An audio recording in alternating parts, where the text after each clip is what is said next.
ဒီနေ့ကျွန်တော်တို့ unbox လုပ်ပြီးမဲ့ဖုန်းလေးကတော့ Samsung ရဲ့အသစ်ထွက်ရှိလာတဲ့ Galaxy A13 လေးကိုမိတ်ဆက်ပေးမှာဖြစ်ပါတယ်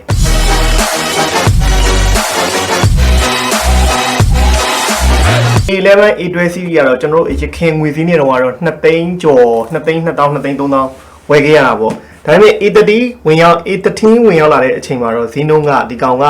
RAM 128ကို4,690,000နဲ့ဝယ်ရမှာဖြစ်ပြီးတော့ RAM 418 version ကို4,390,000နဲ့ဝယ်ရမှာဖြစ်ပါတယ်ပြောမယ်ဟိတော့ A series line ထဲမှာဈေးသက်သာဆုံး line ဒီ4သိန်းကျော်သွားပြီလို့ပြောလို့ရပါတယ်အဲ့တော့လောလောဆယ်ကျွန်တော်ဝယ်မယ်ဟိဆိုတော့နှစ်ချက်နဲ့ကာဗာနဲ့လက်ဆောင်ကတော့တစ်ခါလေးပါပါတယ်နှစ်ချက်ရဲ့ကာဗာရဲ့သူ original ကာဗာနှစ်ချက်လက်ဆောင်တစ်ခါလေးပါပါတယ်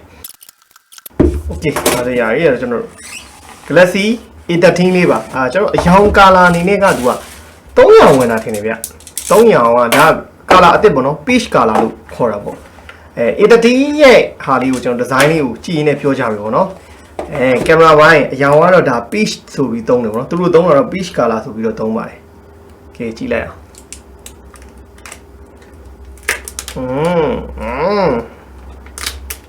ာင်ကျွန်တော် Galaxy A13 နောက်ကတော့ plastic black ပဲဒါပေမဲ့ဒီအသားလေးကတော့ရခင်ထွက်ခဲ့တဲ့ E12 ထက်တော့ back cover ကို E12 က grip နောက်က diagonal grip တွေနဲ့ထင်တယ်ဒီမဲ့တော့မဟုတ်တော့ဘူးဒီ back cover line က plastic ကျွန်တော်အကြည့်အသားပဲဖြစ်သွားပြီပေါ့နော်ပြောင်းအသားလေးတိတာကတော့ပုတ်ကြည့်ရင်တော့ plastic သားမှန်တိတာတယ် A13 လေးမှာပါတဲ့ SoC တွေ display ကိုပြောရမယ်ဟဲ့ဆိုရင်ကျွန်တော် A13 ကPLS LCD ပဲသုံးထားတယ်ဒါပေမဲ့ A12 တက်ကောင်းလာတဲ့အချက်က Full HD display screen size 6.6ဖြစ်သွားတာဘာrefresh rate မှာတော့မပါဘူး 16Hz နဲ့ပဲရမယ်ပြီးရင်ကျွန်တော်ကင်မရာကတော့မြင်တဲ့အတိုင်းကျွန်တော်၄လုံးဖြစ်သွားတယ်15 megapixel main camera ရဲ့5 megapixel ultra wide lens ရဲ့2 megapixel depth sensor 2 megapixel macro camera ပါမယ်ပေါ့နော်ကင်မရာဘက်အထားသူကကျွန်တော်တို့ A52 လို့ A32 လို့ပုံစံဘက်အထားသူလေးဖြစ်သွားမယ်ပေါ့နော်အဲ့ဒီဇိုင်းဌာနပဲနောက်ကဟာကြီးကတော့တကယ်အဝေးကကြည့်ရင်တော့တကယ်လှတယ်ဒါပေမဲ့ this is plastic ပဲနောက်ထပ်တိုးတက်လာတဲ့အချက်တစ်ချက်ရှိတယ်ဒီ glass ကအရင်တော့ဆိုရင်တော့ Corning Gorilla Glass ဆိုပြီးတော့ပဲပြောတယ်ဒါပေမဲ့အခုက Corning Gorilla Glass 5ကိုသုံးပေးထားတာဖြစ်ပါတယ်အဲ့တော့ပို့ပြီးတော့မှန်ရဲ့ resistant ဒီအကျန်းခံနိုင်မှုကတော့ပို့ပြီးတော့ကောင်းလာလိမ့်မယ် Corning Gorilla Glass 5သုံးပေးထားတာဖြစ်တဲ့အတွက်ကတော့ဒါကတော့ကျွန်တော်တို့ Galaxy A13 လေးရဲ့ပုံစံအသားနာဒီဇိုင်းမှာပန်ရှိုးလေးနဲ့လည်းမရသေးဘူးပေါ့နော်သူ့ရဲ့ Infinity V display ပေါ့နော်သူတို့ခေါ်တဲ့ Infinity V display လားအဲ့လိုခေါ်တယ်ပေါ့နော်အဲ့တော့ဒီမှာကျွန်တော် fingerprint ကတော့ side mount fingerprint ဒီမှာ fingerprint ပါပါမယ်နော်ကျွန်တော် 3.5mm jack port ပါမယ် speaker လည်းကျွန်တော်ထုံးစံတိုင်းပဲ mono speaker ဖြစ်ဖို့များပါတယ်နော် dual speaker မဟုတ်ပါဘူးနော်ဒါကတော့ကျွန်တော် Samsung A13 လေးရဲ့ဒီဇိုင်းအသားအနာလေးပါဒါတော့ဆိုရင်တော့ကျွန်တော်ရပါပြီပေါ့နော်ဆက်အတွင်းပိုင်းကိုကျွန်တော်ဖွင့်ကြည့်မယ်ပေါ့ဖွင့်ပါတာတိုက်စီကျိုးပါမယ်ကျွန်တော်ဒီမယ်နော်တိုက်စီကျိုးပါမယ်နောက်အပင်ကောင် fast charging ကbattery က9000 mAh ပါပါတယ်9000 mAh battery Samsung ရဲ့သူ့ရဲ့ quick charging ရဲ့သူ့ရဲ့စံနှုန်းတိုင်းပဲ15 watt quick charging ကောင်ပါမယ် Samsung ရဲ့ထုံးစံတိုင်း A13 ကိုတကယ်လို့ဝယ်မယ်ဟဲ့ဆိုရင်ဘူးထဲမှာပါလာတော့ဒီဟာလေးပဲပါမှာဘူးဖောက်လိုက်ရင်မြန်မာပြည်ဝင်တဲ့ပြည်စီမှာဒါလေးရဲ့စင်ထွေးပင်လေးရဲ့ပါမယ်လောဆယ်တော့ကျွန်တော်တို့စဝယ်ယူတဲ့အနေနဲ့ကာဗာလက်ဆောင်လေးပြီးတယ်သူ original ကာဗာလေးပြီးတော့ကာဗာအသားအနာလေးဖွင့်ကြည့်အောင်နော် original ကာဗာနဲ့နှစ်ချက်နေရတက်လက်ဆောင်ပြီးတာစင်းအစ်ကြတာအပေါက်ကိုတစ်ချက်ကျွန်တော်ကြည့်အောင်ကျွန်တော်ဒီမဲ့ single nugget memory card ထည့်လို့ရပါတယ်နောက်ကင်မရာ15 megapixel ဖြစ်သွားတယ်ပေါ့နော်အဓိကထားပဲပေါ့နော်ကင်မရာကတော့ A12 မှာလည်း၄လုံးပေါ့နောက်တစ်ချက်အနေနဲ့သူ့ရဲ့ SoC ကတော့ကျွန်တော်ဒီကောင်ကဒီ Samsung ရဲ့ကိုပိုင်ချစ်ဆက်ဖြစ်တဲ့ Exynos 850ကိုပဲပြန်သုံးပေးထားတယ် Exynos 850ကကျွန်တော်တို့ဘယ်မှာပါခဲ့တာတုန်းဆိုအရင် A21s မေးနေတဲ့ customer တွေအတွက် Exynos 850ကို Samsung ကဒီထဲမှာပြန်ထည့်ပေးလိုက်တယ်ပေါ့နော် A30 ထဲမှာ 850နဲ့ RAM နဲ့ကျွန်တော်တို့သူ့ရဲ့ GPU က G52 ဆိုတော့မစိုးတဲ့အနေထားမှာတော့ရှိတယ်ပေါ့ Exynos 850ကအရင်ကြီး powerful ဖြစ်တဲ့ SoC တော့မဟုတ်ဘူး8 nanometer architecture နဲ့တိစောက်ထားတဲ့ SoC ဖြစ်တဲ့အတွက်ကတော့ power consumption မှာတော့တော်တော်လျော့နေပြီးတော့ battery ကိုတော့ကောင်းကောင်းအသုံးခံမှာဖြစ်တယ်ပေါ့နော်ကျွန်တော်တို့အရင် A12 series ထက် A13 ကပို့ပြီးတော့ battery ခံနိုင်မယ်ဆိုတာပြောလို့ရတယ်display ပိုင်းမှာကျွန်တော်တို့အရင်မြင်တွေ့ခဲ့တဲ့ A11 A12 တွေမှာတွေ့ခဲ့တဲ့ PLS LCD တက်ဒီကောင်က Full HD display ဖြစ်သွားတဲ့အတွက်ကတော့တကယ်ကြည့်ရတဲ့ရုပ်ထွက်နောက် PPI reset တွေဟာတော်တော်ကောင်းတာကိုကျွန်တော်တို့တွေ့ရပါတယ် software လေးကျွန်တော်တို့တစ်ချက်ပြပေးမယ်ပေါ့နော်နောက်ဒီ One UI က 4.1 ဖြစ်သွားပြီပြောတယ်နော်သူတို့ 1 UI 4.1ကျွန်တော်1 UI 4.1 Android version 12နဲ့လာပါတယ်မိတ်ဆက်တာလည်းဒီကောင်က global မှာ launch လုပ်တာ match လ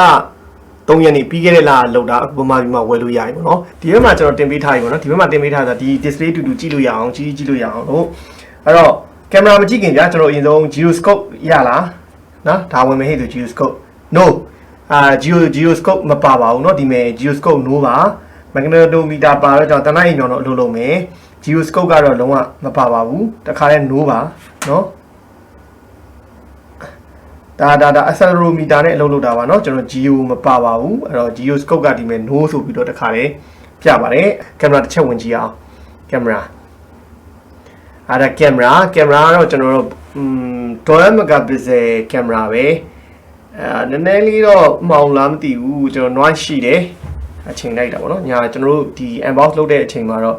ရိုက်တဲ့အချိန်မှာတော့ noise လေးတော့နည်းနည်းရှိတယ်အပြင်မှာရရင်တော့ဒီတက်လှရင်လာမှာပေါ့နော်အဓိကတော့ကျွန်တော်က unbox လုပ်တဲ့အချိန်မှာဒီကင်မရာကဘယ်လိုကောင်းတယ်ဘာညာကောင်းတယ်တော့ကျွန်တော်တို့ပြောလို့မရဘူးပေါ့နော်နောက်ရိုက်လို့ရတဲ့ဟာကြည့်ရင် Full HD ကို30 frame HD ရော 720p ရိုက်လို့ရမယ် 1080p ရိုက်လို့ရမယ် frame က 9:16 ရမယ် 1:1 ရမယ် full ရမယ် full frame ရိုက်လို့ရမယ်ပေါ့နော်ဟုတ်ပြီအဲ့ဒါပြီးရင်မိုးမှာတစ်ချက်ကျွန်တော်ဝင်ကြည့်အောင်မိုးမှာတော့ကျွန်တော်တို့အစားတောက်တွေကိုရိုက်ဖို့အတွက် full move ပါမယ် pro move ပါမယ်နောက် panorama ရိုက်လို့ရမယ် pro move ကစိတ်ကြိုက်ကလေးချိန်ပြီးရိုက်လို့ရမယ် macro ကကျွန်တော်တို့ဒီဟာလေးတွေကိုကတ်ရိုက်တာပေါ့နော်အဲ့လို macro move ပါမယ်ကျွန်တော် macro move ပါမယ် selfie camera က8 megapixel selfie ပါ8 megapixel selfie ဆိုရင်ချော8 megapixel selfie ဆိုတော့မစိုးဘူးဗျာနော်သူ8 megapixel selfie လေးကမစိုးဘူးသူကရှေ့ကြည့်နောက်ဝါလုပ်တဲ့အခါမှာ strength level ကိုကြိုက်တယ်လို့ချိန်ကြည့်လို့ရတယ်ပေါ့နော်ဒါဆိုရင်ကြည်သွားရင်လည်းတင်လိုက်ပြီးရင်ပို့ပြီးတော့ဝါသွားတယ်ပေါ့ဒါ8 megapixel ကျွန်တော်တို့ selfie camera ပါเนาะကျွန်တော်8 megapixel selfie camera ကိုစမ်းတာပါချိန် background effect တွေပါထည့်လို့ရတယ်လားဟုတ်တယ်နော်ကျွန်တော်ဘလားကိုစိတ်ကြိုက်ပြင်လို့ရဟဲ့လားနောက်ကဘလားကိုလေစိတ်ကြိုက်တာသူ့ဟိုမှာပြင်ဖို့အဲ့ဒါလေးပါတယ်အဲ့ဒါလေးတော့မိုက်နေနော်သုံးနေကြဟိုကဒီလောက် Samsung fan နေဆိုတော့တီးပြီးသားပါ selfie ရိုက်ချင်ဘာမှနှိမ့်စရာမလိုဘူးလဝါလေးထောင်လိုက်အဲ့ဆိုရင် selfie ရိုက်တယ် okay အဲ့ဒါရေပြီးရင်ကျွန်တော်တို့နေအောင် selfie video ကဘယ်လောက်ရတော့ selfie video ကလည်း Full HD 30 fps နဲ့ရပါတယ်okay အဲ့ဒါပြီးရင်တော့ကျွန်တော်ရှိက portrait လေးတစ်ချက်ဆန်းကြည့်မယ် night mood မပါဘူးเนาะဒီကောင်မယ် night mood ရိုက်စရာကျွန်တော် night mood တက်မပါဘူးဒါပဲပေါ့เนาะအရင်ရောကျွန်တော်ပြောကြအောင် portrait ကိုကျွန်တော်အကွာကိုချိန်ရိုက်ကြည့်မယ်ဒါသူ main camera နဲ့ကျွန်တော် portrait ရိုက်ကြည့်ရပါမစိုးပါဘူး camera เนาะဒါသူ့ရဲ့ကျွန်တော်တို့portrait ရိုးမှုပေါ့15 megapixel ရိုက်ချင်တဲ့အချိန်ဆိုရင်တော့ဒီမဲ့ကျွန်တော်3:4 ဆိုပြီးရှိအဲ့3:4လေးမှာတစ်ချက်နေလိုက်ဒီမဲ့ကျွန်တော်တို့3:4 15 megapixel ပေါ့နော်အဲ့တော့15 megapixel ဒါမှ15 megapixel ရိုက်တာနည်းနည်းလေးတော့ကြာတယ်ဗျာနော်15 megapixel ရိုက်တယ်နည်းနည်းလေးတော့ဒီ processing လုပ်တဲ့အချိန်လေးစောင့်ရမယ်ဒါကျွန်တော်15 megapixel Samsung Galaxy A13 ရဲ့15 megapixel နဲ့ရိုက်ထားတဲ့ပုံထွက်လေးပါဒီတေးကတော့တော်တော်ကျန်ပါတယ်เนาะကျွန်တော်ဒီမှာကြည့်လိုက်ပါเนาะဒီတေးတော်တော်ရပါတယ်ဟဲ့လားတော်တော်ကြီးကိုကျွန်တော်ဒီမှာကြည့်လို့ရเนาะဒီတေးတော်တော်ကျန်ပါတယ်ရပြီပေါ့เนาะဒါတော့ဆိုပါတာတီးပြီးနိုင်မှုတော့သူပါမလာပါဘူးအတန်မစိုးဘူးအတန်ကသူ mono speaker ဆိုပေမဲ့ထွက်တဲ့အတန်တော့မစိုးဘူးဒီကောင်လေးအတန်တော့မစိုးဘူးdual speaker မရတာလွယ်လို့ပေါ့ဗျာ brightness လေးကောင်းတယ်เนาะလုံးဝ pixel ကဒီ 6.6 ပေါ်မှာ400 ppi ဆိုတော့တကယ် pixel တွေကလုံးဝမပေါဘူးကြည့်ရတာကက်ကြည့်ဝေးရကြည့်နီးနီးရကြည့်display ကတော့တော်တော်အဆင်ပြေလာတယ်လို့ပြောလို့ရတယ်အေး A12 တဲ့အများကြီးကောင်းလာတယ် display ပိုင်းကတော့အေးပေါ့ Full HD ဖြစ်သွားတာလည်းပါတယ်နောက် ppi ပိုကောင်းလာတာလည်းပါပါတယ်အတန်လည်းမဆိုးပါဘူးသူဒါပေမဲ့အရင်တော့မကျေပါဘူးသူ speaker mono speaker ပဲဆိုတော့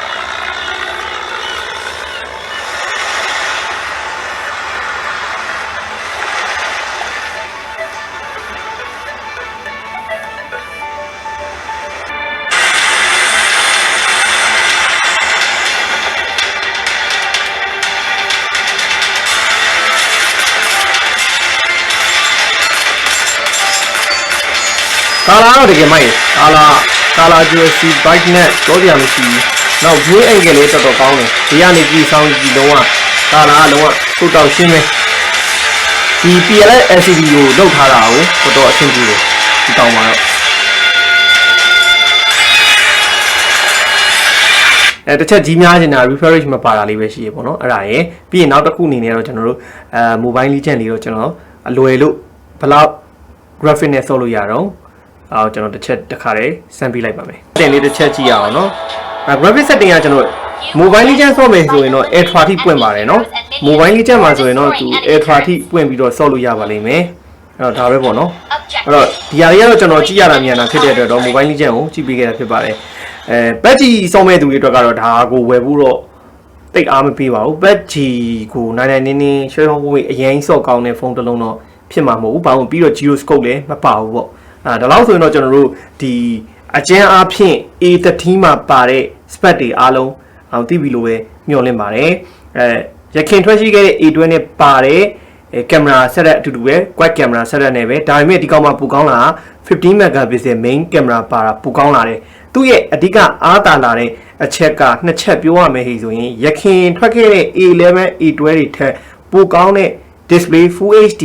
PLS LCD ပါဝင်လာတာရယ်ပြီးရင်သူ့ရဲ့8 nanometer chipset ကိုသုံးထားတဲ့အတွက် battery consumption မှာရခင်ထွက်ခဲ့တဲ့ A11 A12 အတွက် battery စားတတ်တာမယ် battery ပိုခံမယ်ဆိုတာကိုရတယ်ကျန်တာကတော့ကျွန်တော်တို့ဒီ Samsung fan တွေအတွက်ကဒီ A13 လေးတော့ထွက်လာပြီဝယ်ချင်တဲ့ hate ဆိုရင်ဝယ်လို့ရတယ်ဆိုတဲ့ information ပေးတာဖြစ်ပါတယ်ဒီဖုန်းကတော့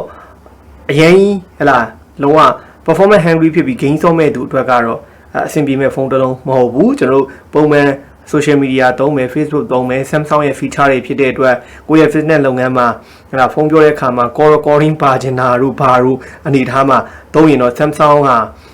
အားလုံးသိတဲ့အတိုင်း call recorder တွေဘာတွေကတခါတည်းပါပြီးသားဟလာအဲ့လိုလူတွေအတွက်ပဲရွေးချယ်စရာဖြစ်မှာဖြစ်ပါတယ် performance ကောင်းမှဖြစ်တဲ့သူအတွက်ကတော့ A13 ဟာလူချင်းမျိုးတို့အတွက်ရွေးချယ်စရာဖုန်းတစ်လုံးမဟုတ်ပါဘူးအဲ့တော့ဒီမျိုးတော့ကျွန်တော်ဒီမှာတင်အဆုံးသတ်ပါမယ်အားလုံး stay safe stay strong ပါခင်ဗျာ